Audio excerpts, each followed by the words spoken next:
This visual aid comes from the National Confederation of State Legislatures website, an overview of same-sex marriage across our nation as of today.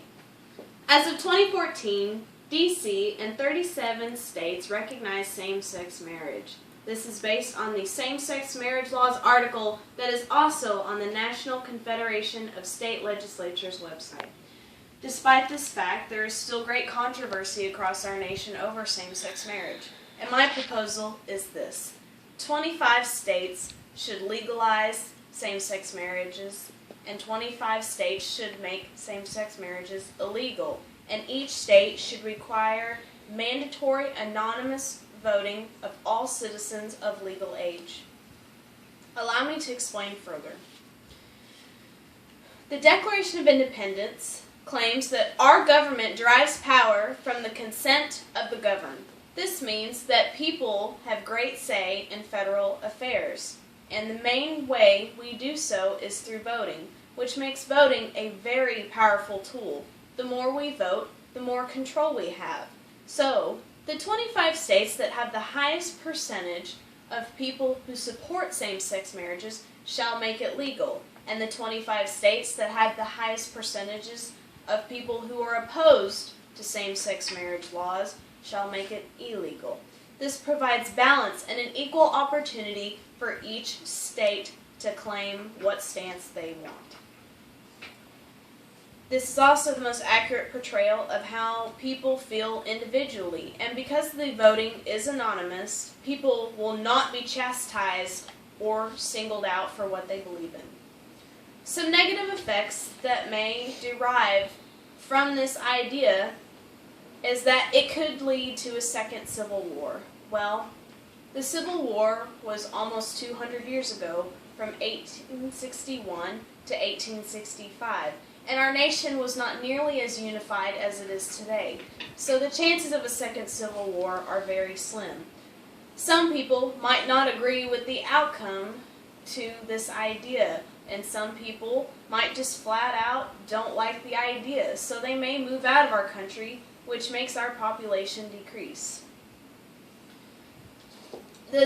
A problem may also come from the sheer fact that other nations may see our nation as weaker because it is divided down the middle.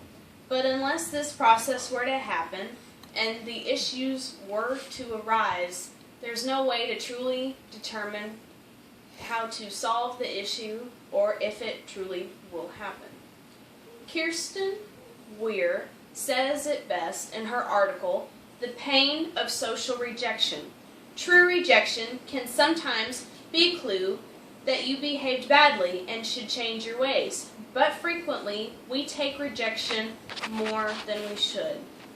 Our generation strives for social acceptance, and though this is not a problem, it is practically impossible to want every person in the world, let alone the United States, accept us for who we are, because we are all different.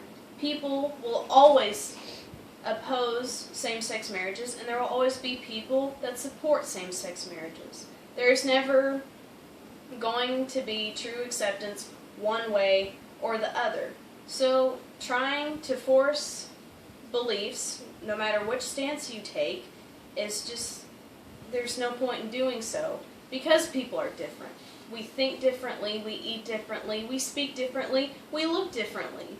So the underlying problem is not whether we accept same-sex marriage laws or we don't accept same-sex marriage laws. It's the fact that we need to accept each other's differences. And by accepting each other's differences, just come together and make our nation stronger, because we cannot go one way or the other. So, for me to conclude, I said what my proposal was, I explained it further, I addressed some problems that may arise from it, and spoke about the big picture and the underlying problem of it all. Again, my proposal is that 25 states should legalize same-sex marriages and 25 states should make it illegal, and each state require mandatory voting of all citizens anonymously of legal age 18 and older. Thank you for your time.